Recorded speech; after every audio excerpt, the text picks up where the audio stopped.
Why is a question that, when it's asked by an adult, usually or many times can strike fear into the heart of those who hear the question. It seems that people automatically assume they are being accused of something when the question why comes up. However, many people ask the question simply to gain information. For instance, why did you let the dog out? To the insecure person, the question is interpreted as, uh-oh, I've done something wrong. And they take on a defensive posture. The person looking for information, though, wants to know why the dog was let out so that they do not violate some intended aspect of letting the dog out. Maybe the dog was put out to avoid a puddle in the room. Okay? In that place, I don't want to be the one who lets the dog back in until it's finished its business, of course. But if the question is met with the feeling of being accused, neither party is able to move forward in peace. The accused person will respond defensively, and the person seeking information is still in the dark as to what's going on. Now, both parties may have a reason for what they say and do in that scenario, but if reasonableness is not at the forefront of the encounter, trouble usually ensues. Now, if you understand what I just said, you can realize that it is possible to have a reason without being reasonable. They're different. Now, Paul tells us in his letter to the Philippian church that our reasonableness is to be seen by all people. Let your reasonableness be known to everyone. Now, that doesn't mean go out and say, I'm a reasonable person. It's supposed to be something that's evident. Now, if this is an earmark of a true Christian, then I think we would do well to know what Paul is talking about when he says to let your reasonableness be seen. So what does it mean to be reasonable? Now, at first glance, if we just consider the English word, obviously it means able to be reasoned with. Is that a quality you possess? Are you able to discuss something without letting the intensity of your feelings blast the other person? I observe this on a regular basis, regardless of the topic of conversation. It can be political, biblical, social, whatever. Somebody is going to get incensed along the way. It's amazing how opinions are at the forefront of our reason for existence, I guess. Eventually, one of the parties becomes intense, trying to prove that they are right about whatever we're talking about. And once a discussion reaches a place of anger, when that intensity comes up, anger usually surfaces. And once a discussion reaches a place of anger, reasonableness has left the premises. It's no longer there. Now, this fact brings up the meaning of the Greek word that is used in this verse to translate that. The word has the intention of being gentle. I want us to look at some of the various translations and how they do this. The King James says, let your moderation be known to all men. The New King James says, let your gentleness be known to all men. The New Living Translation says, let everyone see that you are considerate in all that you do. The New International Version says, let your gentleness be evident to all. English Standard that I read already is, let your reasonableness be known to everyone. And the New American Standard says, let your graciousness be known to everyone. Now, obviously, we're talking about a way of being that is able to be perceived by others. Gentle, moderate, considerate, gracious, reasonable. Whichever word you may like out of that list, being obstinate or bombastic is not included. Forcing your way with another is not being gracious or considerate. Forcibly stating your opinion is not being reasonable or gracious or considerate. Being gentle is the operative word that should help us to understand how we should be perceived by others. Now, obviously, we cannot control how everyone views us, what they think about us, and that kind of stuff. But what should the truth be? Are you gentle with your words? Are you gentle in your manner? Are you gentle in your touch? It is said of Jesus that he would not break a bruised reed, would not quench a smoldering wick until he brings justice to victory. A bruised reed refers to someone who has been clobbered by life, by situations, by people, by the church. They're bruised, they're tender, they're ready to snap. But the gentleness of the Lord is such that he will not do anything to break that reed. Our gentleness should begin to move in that direction. A smoldering wick refers to someone who barely has the spark of life within them. Now, we meet these people all the time, but we probably do not recognize their condition. Sometimes this situation occurs within our own home. For instance, just on a daily basis, when a spouse or a child is gone most of the day, there is a separation between the two people. It's just a physical, natural separation. Neither one knows what the other may have experienced during that time apart. And yet, how often is the initial greeting not with gentleness and love, but one of trauma or intensity? When a young family is together raising the kids, and she's a stay-at-home mom, she's there all day long without intelligent conversation. And as they grow older, she's spending the entire day in discipline. And by the time the spouse gets home, these kids are driving me nuts, do something. And that's what he's greeted with.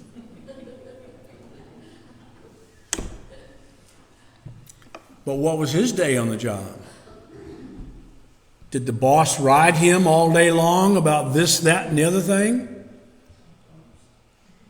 Can you see how that could escalate very easily? Because both are in a period of trauma. They've experienced a level of trauma during the day.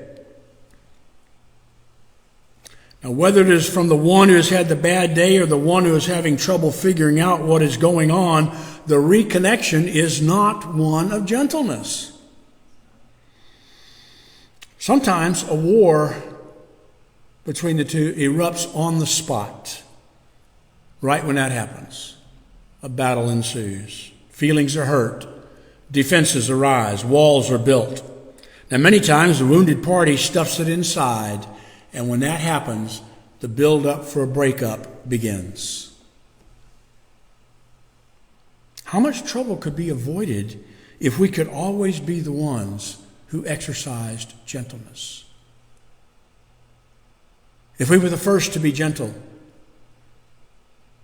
and in the face of intensity, respond in gentleness. Now that's the thought of the last verse in this verse from Matthew here, where he says he's going to bring justice to victory. The result of complete gentleness is that of bringing justice to the situation. Now remember, justice is not about retribution. It's not about an eye for an eye or a tooth for tooth. Justice is about setting things right, putting things the way they're supposed to be. Mahatma Gandhi used this principle to bring the British control of India to an end. His gentleness in the face of force changed the course of history and inspired the Baptist preacher Martin Luther King and for his gentle approach to righting the wrongs of racist policies in America. Justice will eventually find a place of lasting victory when brought about through gentleness. Now, right now, while you're hearing these words, don't let your mind go to the wars between nations or the extreme violent wickedness of others. The point is about your own approach to gentleness. One of the major aspects of gentleness, or the lack thereof, is the tongue, the way that we talk. And the Scripture is loaded with verses about the way we talk. Sometimes we don't even pay attention to the tone of our voice. You can say the same words. My, what a day. My, what a day. I've said the same thing two different ways. It's the way that we speak. A gentle tongue is a tree of life, but perverseness in it breaks the spirit. We need to know how to use our tongue profitably. What does a gentle tongue look or sound like? There are probably too many ways to describe it, but this proverb, chapter 15 and verse 4, gives us an indication and tells us how we can know if we are gentle with our speech. We can know if we are gentle by looking at the fruit of what we do. How we say it. What's the fruit? The proverb says our speech either brings forth life or a crushed spirit. Do you ever consider the facial expression of someone when you speak? Now, adults who have been beaten down by abuse may have learned how to hide the hurt that comes from a harsh comment. But that's not true with children. You can see the effects of a harsh word in their face immediately. Now, adults who are learning to get in touch with their true self let go of the mask that they have carried for years, or other people have hidden and stuffed it down so long there's no longer any room to hide anything. With them, especially from a loved one, it shows immediately in their face when the word is hurtful, whether it's the word itself or the tone of voice. Now, for those who are still the center of their universe, they probably won't notice how they affect others. Their standard response is, it's their problem, I'm just being real. You ever heard that? My question is, why do people pride themselves on being prickly? I find this especially disconcerting among Christians. Is this possibly a reason why Paul encouraged gentleness? Gentleness is apparently contrary to human nature because it is listed as a fruit of the Spirit in Galatians, which is in contrast to a purely natural life. In Galatians chapter 5, verses 22 and 23, it says, but the fruit of, and that but is the contrary to all the works of the flesh that came before. But the fruit of the Spirit is love, joy, peace, patience, goodness, kindness, faithfulness, gentleness, self-control. Against these things there's no law. Fruit of the Spirit, fruit of a spiritual life, should be manifested in an increased level of gentleness on a regular basis. Jesus emphasized gentleness in his call for us to follow him. He said, take my yoke upon you and learn from me. Why? Because I'm gentle. I'm lowly in heart, and you will find rest for your souls. If you've ever been employed by a demanding boss, then you know that rest and restfulness is not possible. And I don't mean taking a nap every 10 minutes. I mean just the peace of being able to get your job done. Gentleness is key to holding the space for others to find rest for their soul. When you are gentle, you can be holding that space for them. The more gentle you are or become, the more people can find rest in your presence. I don't know about you, but I know what it's like to have to walk on eggshells in someone's presence, never knowing what will set them off next. That is not a comfortable place to be. I don't want to be known as that type of person, one around whom you must be careful. I want to be one who follows the example of Jesus as best I can in the area of being gentle with others. I want to be one who is continually learning how to exercise wisdom in the way that James talks to us. Some people feel like they are not wise, they can't be wise or whatever. That's not the point. It's not about how wise you are. It's about how you exercise the wisdom that you do have. When we read this verse in James chapter 3 and verse 17, the wisdom from above is first pure, then peaceable, gentle, open to reason, full of mercy and good fruits, impartial and sincere. Now, when a preacher looks at that verse, he sees a 10-week series of sermons on each one of those aspects. But notice that the two qualities that I've talked about this morning are listed side by side: gentle and reasonable. Are you open to reason about anything? Are you able to allow the other person to state their case all the way through without interruption? When people are able to say what's on their mind, regardless of how difficult it is for them to say it, and they get it all out, they feel like they've been heard. Even if you've totally misunderstood it, they feel like they've been heard because they were given room to voice it without being interrupted. Can you respond in a reasonable manner without raising your voice or intensifying your speech? Can you be in disagreement without being in battle? Without going to war over your disagreement?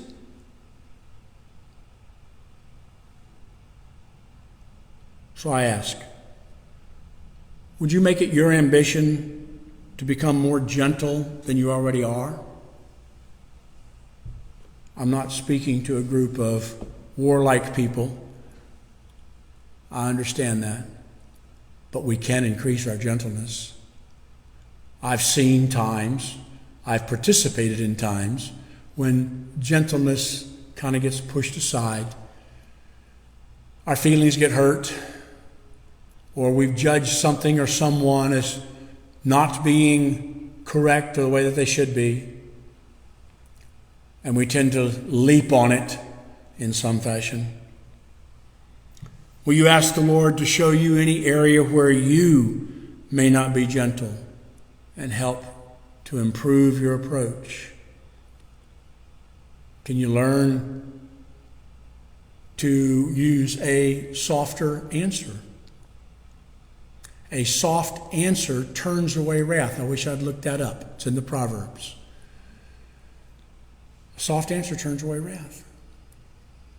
And I've seen it work. I've used it to make it work in threatening situations with someone, a stranger, in my face for something that they perceived as being wrong, and it affected them. But I saw a soft answer, turn it away. Will gentleness and reasonableness become your hallmark as a Christian? Let it be so. Let your reasonableness, let your gentleness be evident to all. That's in the grocery store. That's in the restaurant. That's in any place you go where you're being served, where you're meeting other people, when you allow the others to move in front of you in the line, when you graciously accept that you're holding one item and the person in front of you has 10, they turn and look at you, and then turn back and they don't let you in. Can you be gentle? Can you be gracious? Can you be gracious to the one who does let you in? And after you've checked out, turn and thank that person. Thank you. May it come back on you. We can learn to be more gentle in this society, and it begins with us if we want to see society change. We can't change society. We can only change ourselves. Amen.